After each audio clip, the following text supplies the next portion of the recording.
We got a great sponsor for you. We got American Financing, my friends. Let me tell you, debt just doesn't show up one day. It builds little by little. Credit cards, car loans, medical bills, and suddenly you're juggling payments, feeling stuck. But here's the good news. You're not stuck. You just need a reset. At American Financing, they help homeowners like you every day. They use your home's equity and roll that high-interest debt into one simple, affordable payment, saving homeowners an average of $800 a month. No judgment, no pressure, just real solutions that put you back in control.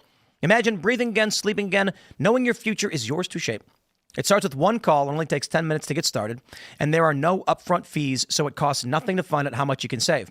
And if you start today, you may be able to delay your next 2 mortgage payments. American Financing's salary-based consultants are ready to listen, ready to help. Take back your peace of mind with American Financing. Call American Financing today at 866-890-7811. That's 866-890-7811. Or visit AmericanFinancing.net/Tim. We have this story from the New York Post which I found particularly interesting. Wisconsin Judge Hannah Dugan seen sneaking illegal migrant out of court after distracting ICE agents, new video shows. So this video, contentious, I suppose.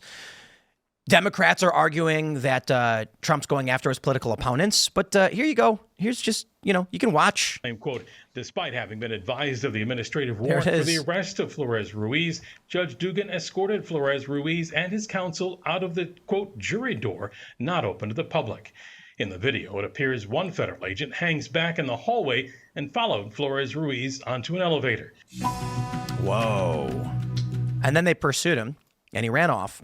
So, I don't know, I thought this was interesting because now we're officially in the we know for a fact she did it territory. Allegations at this point are now facts, I suppose. She was indicted by a federal grand jury. It's true. And that's why I'm saying I think the video is more important because an indictment is a, hey, guys, innocent until proven guilty. I think video puts it beyond a reasonable doubt as far as I'm concerned. And we see her actually doing it. Her argument is she's immune from prosecution.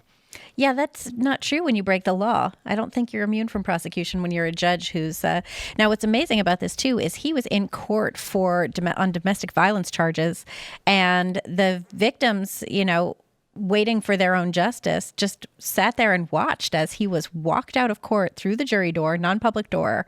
And then, like the video shows, you had an agent going down in the elevator with him. And then they actually had to engage in a foot chase. So she put law enforcement at danger as well.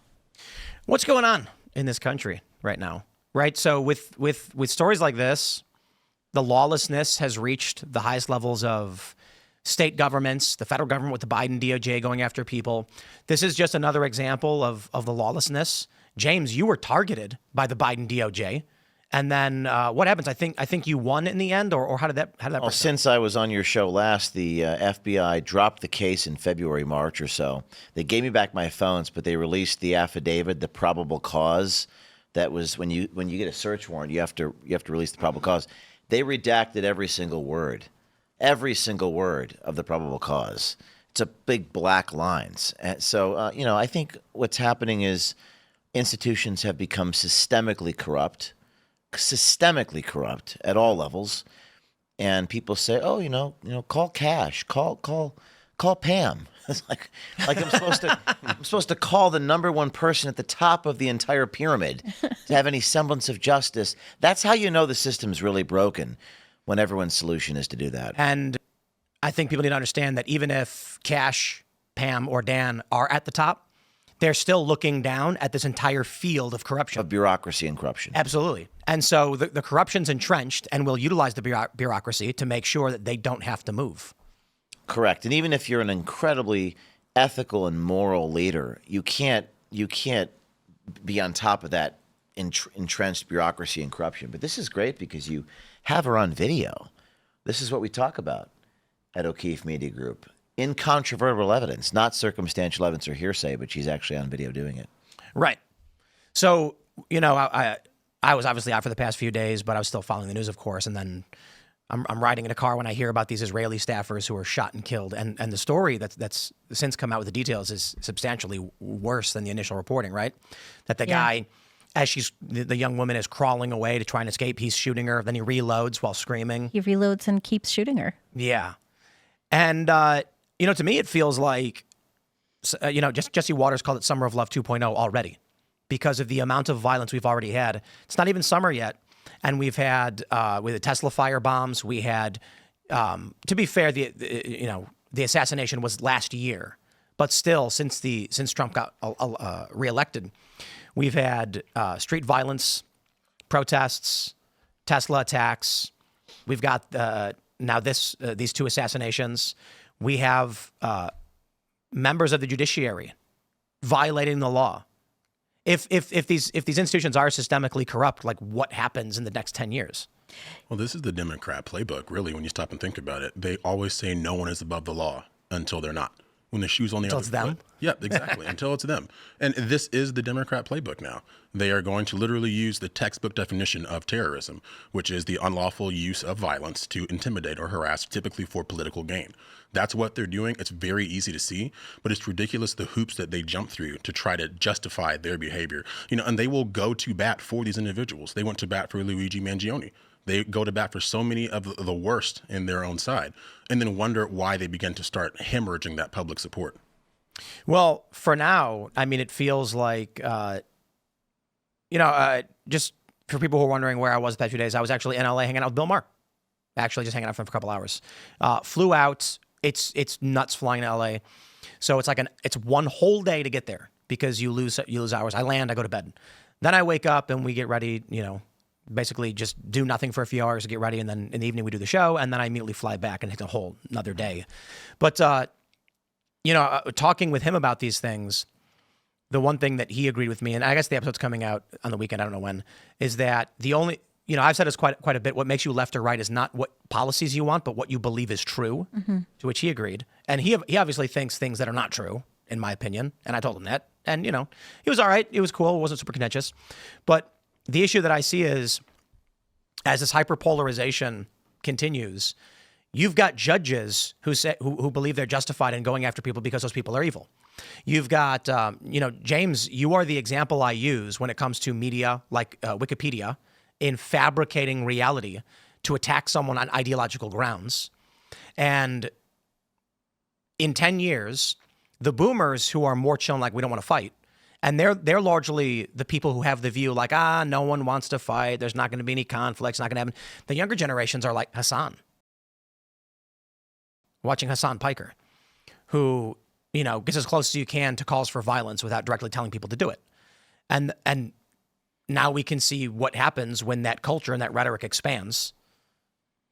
Is it going to stop? Well, we did have in 2020, there wasn't that much gun violence. There were 2 teenagers shot in the autonomous zone. There was Aaron Danielson shot in Seattle by the Antifa guy, Michael Reinl. There was another gentleman who actually shot himself. There was David Dorn, who was killed. There were 31 people killed altogether in violence that summer. But we didn't see, other than Aaron Danielson, we didn't see like direct execution style shooting, I think. So that is a new development in the leftist playbook. I think they're only going to get more and more bold. They're grasping at straws for something to rally around. They desperately need some sort of martyr to coalesce their base around. They had George Floyd in 2020, and they've had other individuals in the most recent years. But now it seems they're in an identity crisis mode. They need to find something to hang their hat on and do it quickly. Do you think it's going to be this Palestinian thing? It very well might be. It depends on how long it plays out, because obviously we know that attention spans are not what they used to be. So who knows if what we're talking about today they're cheering for it tomorrow. Mm-hmm. They're cheering for it and calling for more. There's already several prominent thought leaders, whatever you want to call them, on the left who are saying that they're happy with what happened. And people should expect more. And they're saying as much as they can without telling someone to go and do it. Yep. So if the attitude is largely of these prominent individuals, you see what you get. Same thing they said after October 7th. And again, I don't care about, the U.S. should not be involved in whatever it is that Israel's involved in. I don't care about that. But people have lost their minds over this issue. If right now the left is clapping and cheering and celebrating this, and they are, not literally everybody, there's going to be a bunch of liberals and moderates who are like, we don't want anything to do with this. But the principal youth left, the progressives, they're happy about it. Well, and you had the New York Times come out with an article saying pro-Palestinian movement faces an uncertain path after DC attack. Wow. Like that's their takeaway. That's what the New York Times is worried about. They're worried about the success of this movement after that. And you have another part of this movement, Unity of Fields, posted on X, and they're one of the groups that is involved with the campus protests, from what I understand. And they said the people actually paying the price are Palestinians facing genocide, et cetera, et cetera. Elias Rodriguez is now a political prisoner, and the people defending him the hardest, like us, are also facing repression. He literally went out into the street and executed people, one of whom is an American girl from Kansas. And it's in service to what, a dispute in a foreign nation about borders? Like, what does that have to do with anything? And now we have the Intifada globalized on the streets of our nation's capital. That has got to come to an end. We can't have that. So look, the big issue, I suppose, culturally, the narrative that's come out is Hassan Piker is to blame for this. He's one of the most prominent leftist streamers, if not the most prominent. And you had on CNN, the guy from ADL saying, don't platform people like him. You've had other people now surfacing clips from Hassan where he's saying, as much as you can without telling people to actually do it. He's not going anywhere. He's going to keep saying what he wants to say. And I don't mean to single him out, but a lot of people on the left are, there was one guy, I guess, that Hassan was doing a show with, and they were debating.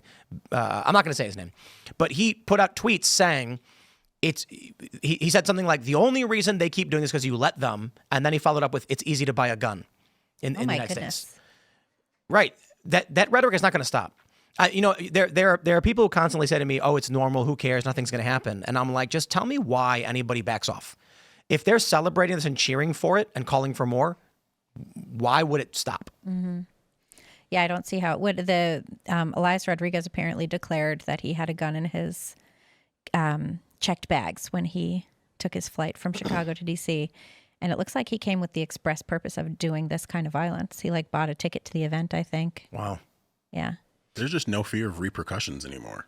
There's no fear of repercussions on their side.